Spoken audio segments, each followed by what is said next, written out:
Plano mo bang pasukin ang pag-aalaga ng heritage chicken? Halina at ma-inspire dito sa ating backyard farm. Marami na ang kumita at umasinso sa pag-aalaga ng iba't ibang klase ng heritage chicken.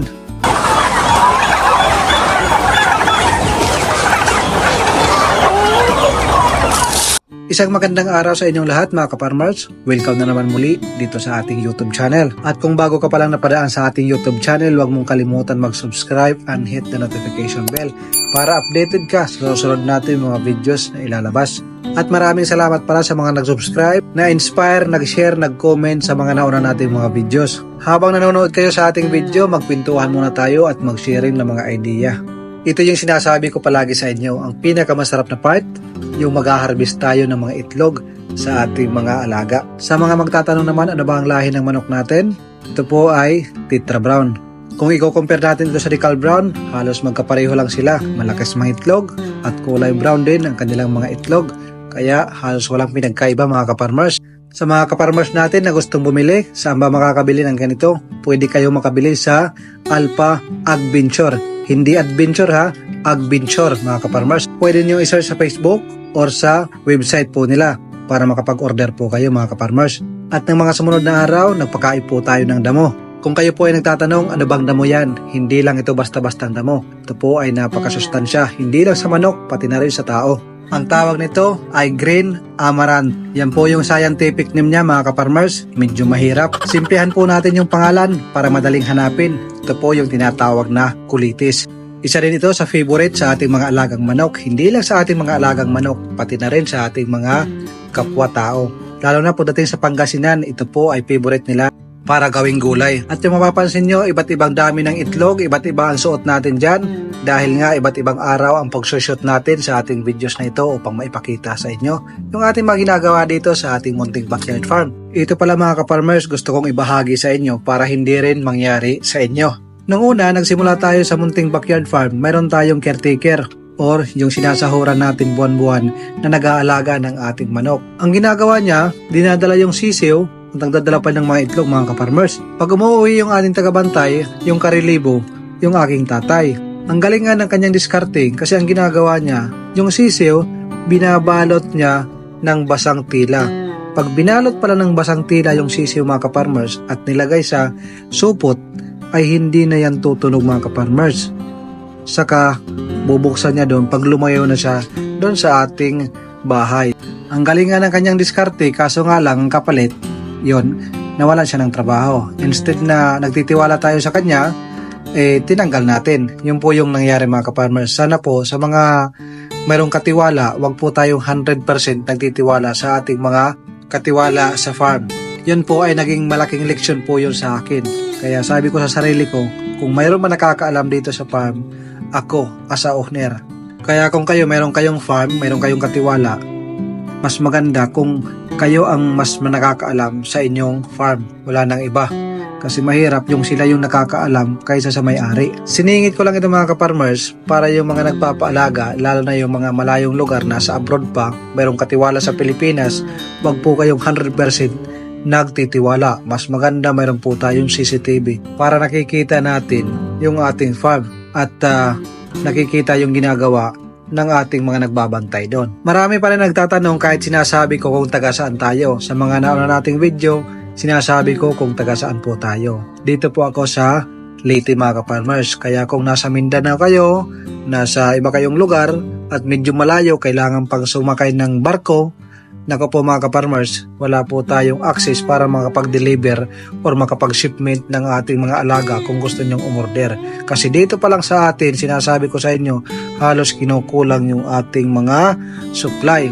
Kasi nagpo-focus ako sa itlog kasi mataas yung demand mga kaparmers. Kaya tumigil muna ako sa pag-i-incubate.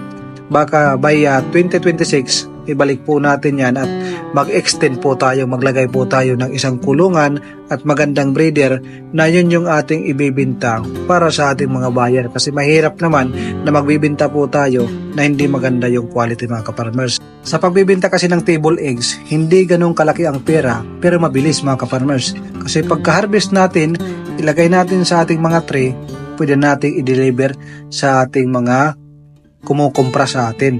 Pagdating kasi sa day old, sa week old at saka sa 1 month hanggang sa maging RTL, medyo matrabaho po yan at kailangan ng mahabang panahon.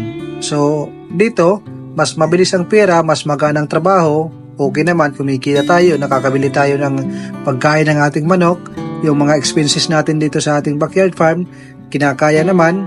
So hindi pa kinakaya yung pagbibinta ng mga day old at saka yung mga week old.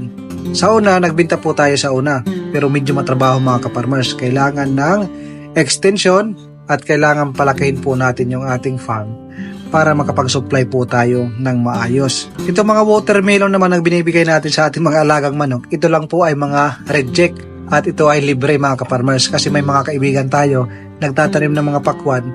Pag mayroong mga reject, marami yan mga kaparmers. Minsan iniiwan yan sa tabi ng kalsada. Ang ginagawa natin, kinukuha natin, pwede natin ibigay sa ating mga alagang manok. Sa mga nagtatanong naman, paano ginagawa yung pugad na gawa sa gulong mga kaparmers? Ganito po yon. Tanggalin nyo yung matigas na part, yung parang may bakal mga kaparmers. Kasi hindi nyo yan mababaliktad. At saka, makikita nyo sa video, binutasan po natin ng 4 na piraso kasi dyan ipapasok yon alambre na tali para maihang natin yung ating pugad ng ating mga alaga. Sa iba mga kaparmers, hindi na yan binabaliktad, kaso nga lang medyo makipot siya, maliit. Samantalang dito mga kaparmers, kung mapapansin nyo sa ating mga pugad, napakaganda ng pagkahulma yung kanyang itsura at pwedeng pumasok kahit 3 mga inahin na ating alaga. Pagkatapos nating baliktarin, meron tayong plyboard na inukit na kailangan itatakip doon sa kabila at lalagyan na natin ng rice hull.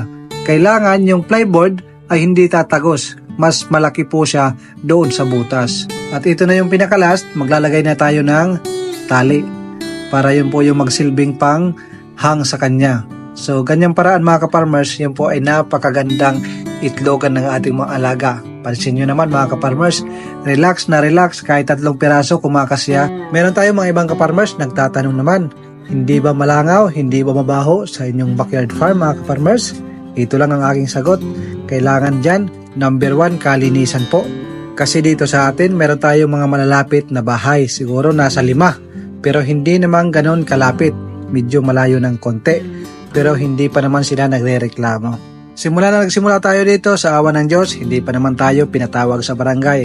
Ibig sabihin, hindi ganon kaamoy yung ating munting backyard farm. Paalala sa lahat, sa mga magsisimula sa pagmamanukan, kailangan po naka-complete vaccine po tayo para maiwasan ang magkaproblema sa ating mga alaga. Sa ating mga kulungan naman mga kaparmers, kailangan nagsasanitize po tayo. Simula sa sahig hanggang sa mga pader, sa mga screen. Ang hindi lang sinasanitize natin yung bubong. Palagi tayo nag-i-spray ng tubig na may halong Zonrox. Ika nga, mayroon tayong kasabihan, prevention is better than cure. Once na mayroon tayo nakita na mayroong sipon or sakit na manok, kailangan natin ihiwalay ng kulungan para hindi makahawa sa iba pa nating mga alaga, para hindi maepektuhan yung ating production araw-araw.